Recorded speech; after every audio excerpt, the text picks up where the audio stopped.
अस्सलाम वालेकुम everyone, welcome back to my channel. उम्मीद करती हूँ कि आप सब खैरियत से होंगे। आप सबकी भरपूर फरमाइश पे आज मैं आपके लिए लेके आई हूँ माखंडी हलवा, जो कि हम बहुत ही आसान तरीके से आपको बनाना सिखाएंगे ताकि सारे मेरे व्यूअर्स जो हैं इस मैंने पैन में 1 कप के करीब ऑयल गर्म कर लिया है। आप ऑयल या घी का इस्तेमाल कर सकते हैं। अब मैं इसमें अपने ड्राई फ्रूट डालूँगी, जिनमें मैंने लिया है बादाम, नारियल और छुआरे। इन सबको मैंने बारीक कट कर लिया है। अब मैंने तो ये ड्राई फ्रूट का इस्तेमाल किया, आप अपने मनपसंद डालें, लेकिन याद रहे कि आप इसे एक बार जो है फ्राई कर लें। फ्राई करने से इस पर क्रिस्पीपन आ जाएगा, जो कि आपके हलवे में टेस्ट को दोबाला कर देगा। हम इसे फ्राई करने के लिए सिर्फ 2 मिनट लेंगे। फ्राई करने के बाद हम इसे एक अलहदा प्लेट में निकाल लेंगे। मखंडी हलवे में ऑयल का इस्तेमाल बहुत ज़्यादा होता है, तो आप ऑयल की टेंशन बिल्कुल भी ना लें। अब इसी ऑयल में हमने 1 चम्मच के करीब इलायची के दाने डाल दिए हैं। आप दाने डालें या पीस के डालें, ये आप पे है।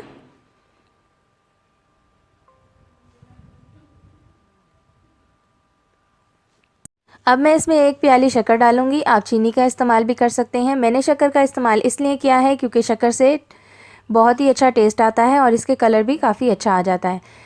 लेकिन हम शक्कर को भूनेंगे तब तक जब तक कि ये मेल्ट नहीं हो जाती। आपने मीडियम फ्लेम पे इसे भूनना है। याद रहे, अगर आपकी फ्लेम ज़्यादा होगी तो आपकी शक्कर नीचे लग जाएगी और शक्कर में करवाहट आ जाएगी, जो कि आपके हलवे के लिए बिल्कुल भी अच्छी नहीं है।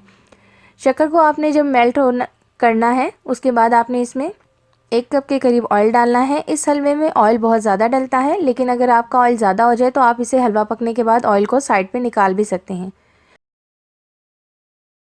यहाँ पे मैंने पाव सूजी का इस्तेमाल किया है। इसमें मैंने पाव ही दूध डाला था। इसे मैंने 2 से 3 घंटे तक के लिए भिगो दिया था। आप चाहें तो पूरी रात भिगो के रख सकते हैं। अब हमारी सूजी जो है फूल चुकी है। अब हम इसे शक्कर में डालेंगे। मैंने आंच कम कर दी थी। बहुत ध्यान से हम इसमें डालेंगे। जब आप इसमें सूजी ऐड करेंगे, आप चम्मच हिलाते रहेंगे ताकि आपका हलवा लगे ना।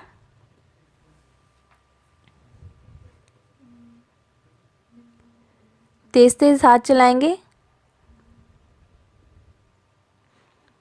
ये हलवा भूनते भूनते ही बन जाता है, लेकिन आप में को इसमें थोड़ी सी मेहनत करनी पड़ेगी। आपको चम्मच हिलाते रहना होगा ताकि इसमें गुठलियाँ ना बनना शुरू हो जाएं।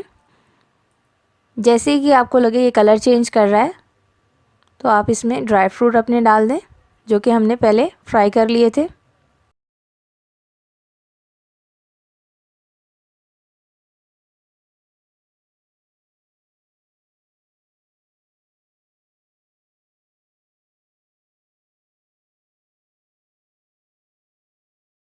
लीजिए, हमारा हलवा एकदम रेडी है। अब हम इसे सर्व कर लेते हैं। सर्व करने के लिए आप ड्राई फ्रूट का इस्तेमाल भी कर सकते हैं। आप ऊपर से भी ड्राई फ्रूट डाल सकते हैं, उससे इसकी लुक बहुत अच्छी आती है।